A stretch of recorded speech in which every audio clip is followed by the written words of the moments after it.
War in Ukraine, Russia delivering on its promise to retaliate to these spider's web drone strikes, fresh air attacks killing at least 3 people and injuring dozens more.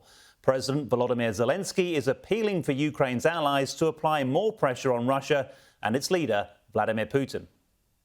When it came, Russia's revenge was on the civilians of Ukraine, meted out on towns and cities the length and breadth of the country.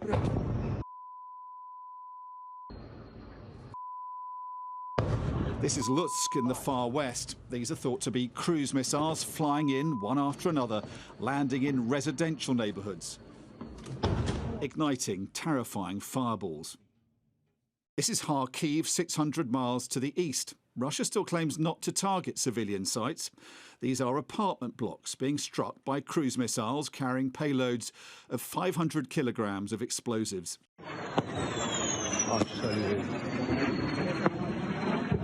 The impact on the ground was as predictable as it was tragic. Emergency services rushing to rescue the injured where Russia's aerial onslaught came down. Others not surviving the attacks.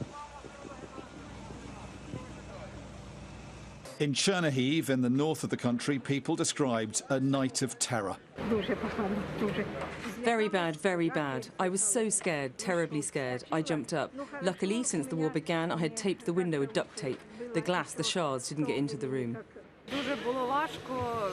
It was very difficult. It was terrible. Our refrigerator is pierced through and there are no windows left on this side at all. The front door won't close. There's glass everywhere. We're clearing it up.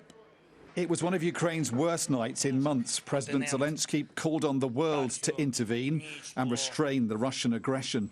The most important thing we can achieve together is to end the war with a decent peace and create reliable security guarantees for Ukraine and for all of Europe, so that no one in Europe is afraid of being left without protection. The aerial assault was retaliation for this.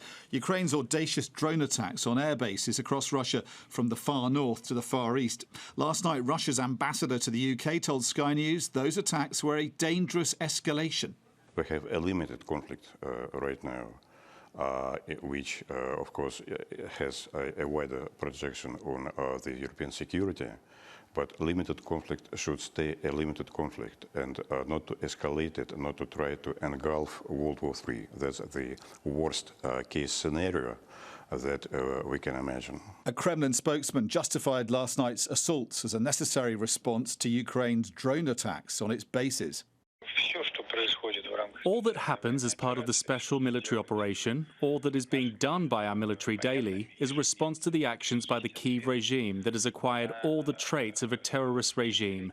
And as for the overnight strikes in particular, if you attentively read the Russian Defense Ministry statement, it says that this is a response to the terrorist attacks by the Kyiv regime.